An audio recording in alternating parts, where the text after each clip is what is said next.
Africa yethu. Haleluya. Ave nginenjabulo phambi kwabantwana bakaNkulunkulu.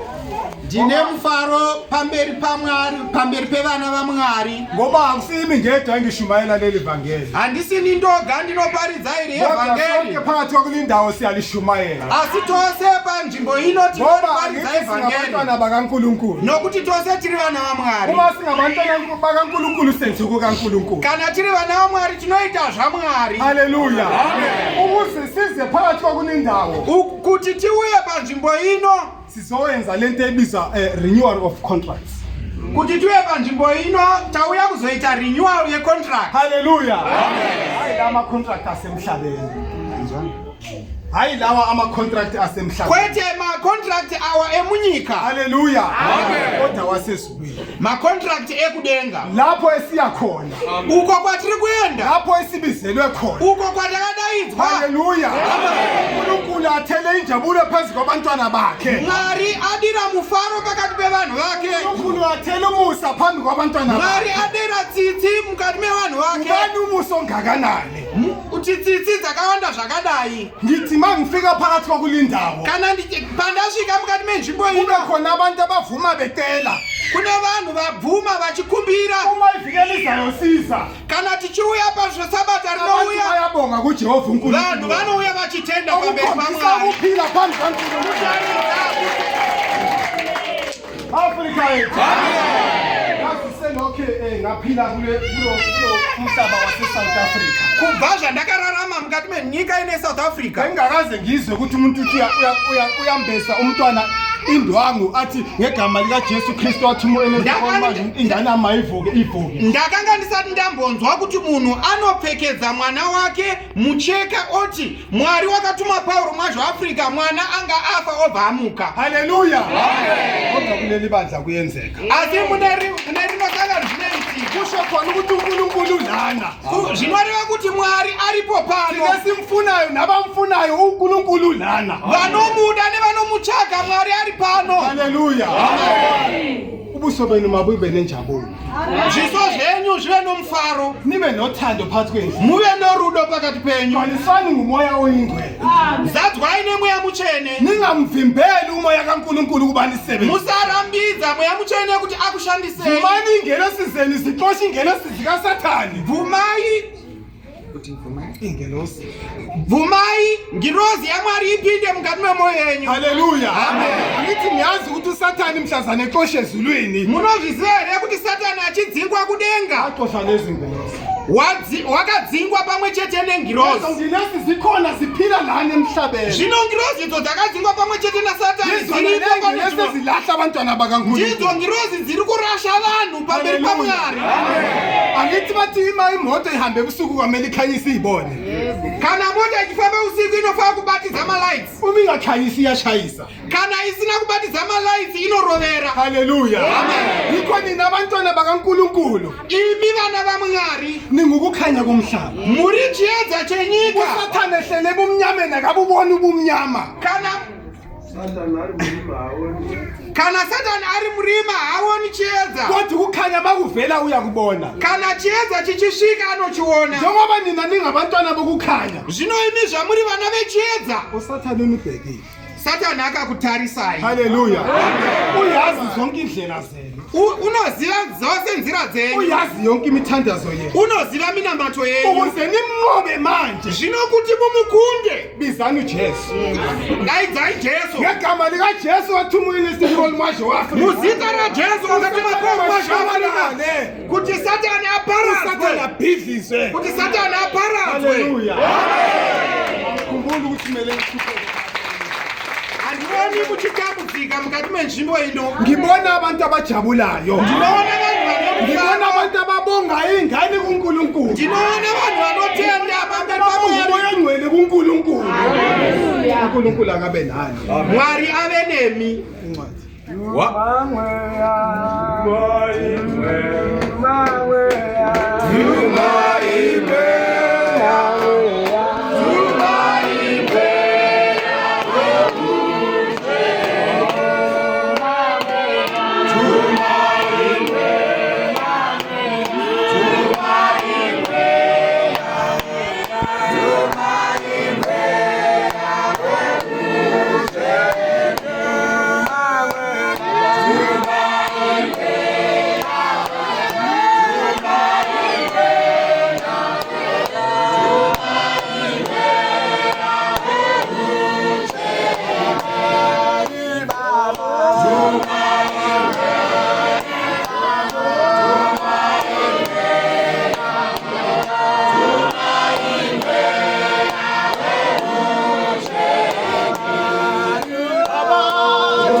Petro 4 verse 1. Ekuhluphekeni abakholwa mawabekezele. Hallelujah. Akhuleke abonge uNkulunkulu. Africa. Amen. Ekuhluphekeni kwethu. Pakutambudzika kwedu isu vachene Masibekezele. ngatishingirire Siqiniswe ngomoya kaNkulunkulu. tisimbiswe nemweya waMwari. Hallelujah. Amen. Njengoba mina bengisathi nokuda kokuti ndakanichamboti size kule ndawo siso renew ama contracts wethu. tauya kuzomutsiridza makontrakt edu. Contract ukuthi amagama wethu abhale encwadini zokuphila emazulwini. Makontrakt awa ndeyekuti mazita edu anyorwe mubhuku reupenyu kudenga Ukuze sihlale sikhunjulwa nguNkulunkulu. kuti tigare tichirangarirwa naMwari, Ukuze sihlale samukela umoya wengcwele kaNkulunkulu. kuti tigare tichigamuchirwa nemweya mutsvene waMwari, Sathane sivimbezela kuti Satani achitidzivirira sibe nokunqoba. tive nokukunda. Hallelujah. Amen. Njengoba bengithi njalo Sezvo ndambotaura ndichiti izingilosi zakaSathani ingirozi dzasatani sihleli zilindeni namakholwa. dzakamirira imi vanotenda. Amen. Uma ngabe sihleli phakathi kwakulindawo kana takagara pakati peino lapho nzvimbo uSathane athandaza khona nengilosi zakhe. kana Satani achinamata pamwe chete nengirozi dzake Amen. Hallelujah. vanobvunda zvinobvunda. Kuyasho ukuthi amazulu avuliwe manje. Zvinotaura kuti kudenga uSathane usuka kwazarurwa. ebe nokusaba. Zvino Satani anofanira kuva nokutya uSathane usuka kugedla amazinyo. kuti Satani kugedegede meno Bese ake banolaka nabantwana bakaNkulunkulu. zvinobva aita hasha nevana vaMwari, Ukubantshontsa zvinoda kuvaba abasebenzisa imisebenzi engafanele. kuti avashandise mabasa asina kunaka, Abangafuni ukukwenza. avaiti Ngoba sezvavasingadi, thina abantwana bakaNkulunkulu nokuti isu vana vaMwari lento siyenzayo zvinhu zvatiri kuita izvi singayifuni ukuyenza. zvimwe zvacho hatizvidi. Lobu bubi ehlala siphezu kwabo. Hallelujah. Lobu bubi esihlala siphezu kwabo Zvinhu zvakashata zvatinogara tichiita akuyona into esiyifunayo. hazvizisvo zvinhu zvatinoda. Ngoba masithandaza sithi baba wethu osezulwini. Kana tichinamata tinoti baba wedu ari kudenga. Bese kufika lesigaba sewuthi awuthethelele laba abasonelayo. Hallelujah. Amen. Angithi ngoba thina sikwazi ukuthethelela. Nokuti isu hatigoni kuregerera. Ngikho-ke kumele sithandaze sithi uNkulunkulu bathethelela. Hallelujah. Tinofanamata tichiti Mwari varegerere. Sithethelele izono zethu. Jehovha tiregerere zvivi zvedu. Asikwazi thina ukubathethelela. Hatigoni kuregerera. Ngoba njalo uma besonela nokuti pavanotitadzira esikwenzayo siyabathukuthelela. zvino isu tinovagumbukira, Esikwenzayo siyabathuka. tinovatuka. Manje kuphi ukuthethelela wakhona? Zvino kuregerera kuri papiko? uNkulunkulu asithethelele kanjani? Jehovha atiregerere zvakadaro. Sicela uNkulunkulu abathethelele bona ngoba abakwazi abakwenza. Zvino tinokumbira kuti Mwari avaregerere nokuti havazivi zvavanoita. Hallelujah. Amen. Angithi uNkulunkulu uhlala kithi. Mwari anogara matiri. uNkulunkulu mayehlala kithi kumele simcele ukuthi ababize bona labo abasemnyameni abangakakubona ukukhanya. Jehovha zvaanogara matiri, zvino tinokumbira kuti adaidze avo vanogara murima kuti Ukuze ababize avachedza. laba ukuthi thina sibe nemisebenzi yakhona. Kuti adaidze avo zvinoreva kuti isu tinofanira kuva nemabasa acho. Hallelujah. Ngoba bathi ukhona ukungena umsebenzi kufile. Kutenda kusina mabasa kwakafa. Ukukhona ukungena zenzo kushabanele. Kutenda kusina mabasa kwakaparara. Hallelujah. Amen. Uma ngibona abantwana bakaNkulunkulu Kana ndichiona vana vaMwari, ngibona ingilosi zasezulwini. ndinoona ngirozi Uma dzekudenga. ngibona umphefumulo kaNkulunkulu Kana ndichiona mweya waMwari, ngibona izithunywa zezulu. ndinoona vatumwa Yikho vekudenga. ungafuni ukwamukela isithunywa sikaNkulunkulu. Zvino asingadi kugamuchira mutumwa waMwari, Akabonakali kokuphuma ngesabo. ngaonekwe hake nokubuda negedzi. Hallelujah. Amen. Nize kule ndawo Tauya panzvimbo ino ngoba nizodinga ukuphiliswa. nokuti mauya kuzotsvaga Uma kuraramiswa. senukutholile lokhu kuphilisa Kana muchinge maona upenyu, upheni laba basemhlabeni. ipaiwo vari munyika. Ningakubambi njalo ngezandla zenu. Musazvibata nemaoko enyu, Ningakufihle ezindlini zenu. musazviviga mudzimba Kodwa dzenyu. kunikezeni abantu. Zvipei vanhu. Hallelujah. Amen. Lokhu kwenza kanjalo. Kunomvuzo ngasezulwini. Nokuti kuita kwakadai kune mubayiro kudenga. Hallelujah. Amen. Njengokuba uKristu wahlupheka enyameni, hlobani nani ukuqonda okunjalo ngokuba ohluphekile enyameni uyekile ukona. Hallelujah. Amen. Akusime engikhulumayo. handisini ndiri kutaura Kodwa zincwadi zasezulwini. asi kuti ibhuku rekudenga Lezi ncwadi zaphefumulela umoya oyingcwele.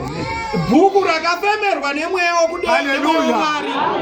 Bathi uKristu wahlupheka enyameni. kristu wakatambudzika panyama Kodwa waphilisa emoyeni. asi wakararamiswa pamweya Haleluya. Yikho nathi esihlupheka enyameni namhlanje. zvino nesuwo tinotambudzika panyama nhasi Philisiwe emoyeni. tararamiswa pamweya Amagama wethu sonke abhaliwe ezulwini. mazita edu tose akanyorwa Sinendawo kudenga ezulwini. tine nzvimbo kudenga Abantwana bakaNkulunkulu. tiri vana vamwari Bonani umuso ongaka.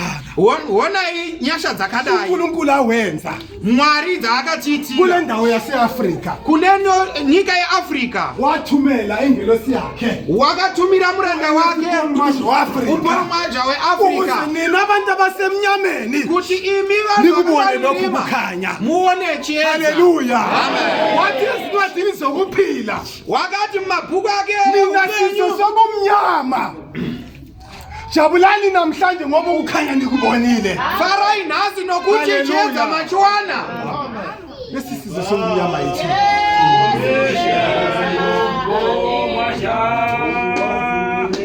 The divine commission of God of Africa, the divine commission of God of Africa, the divine commission, the divine commission, the divine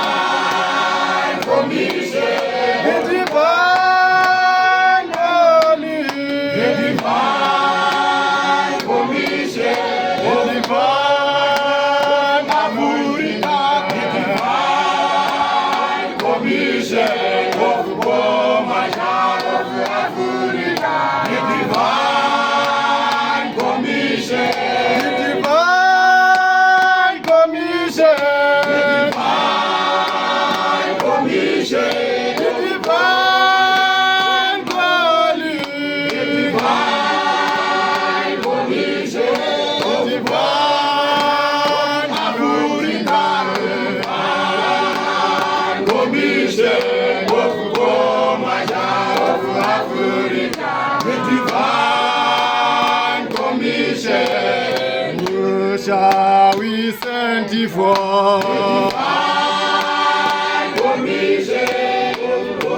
Shall go for us. The divine commission of God of Africa.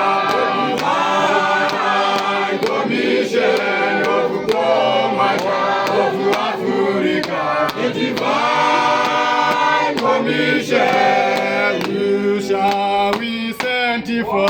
The divine commission. Who shall go for us? The divine commission of God of Africa. The divine commission of God of Africa. The divine commission. The divine commission. The divine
we thank you for divine commission.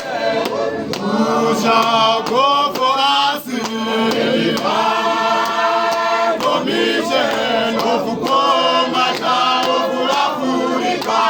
Divine commission of Comata of Africa.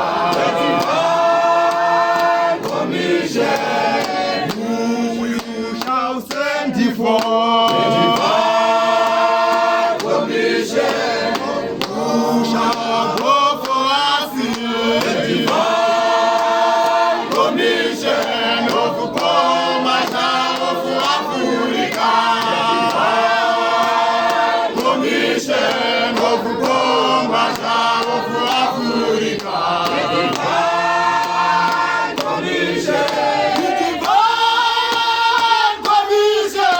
Divine commission.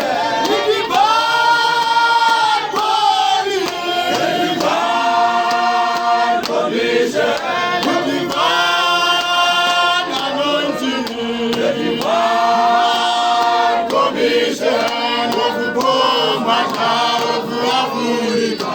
Divine commission. Divine commission. Divine commission.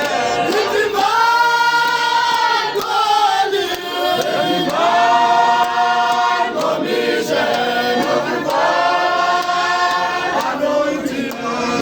Divine commission of Comata of Africa.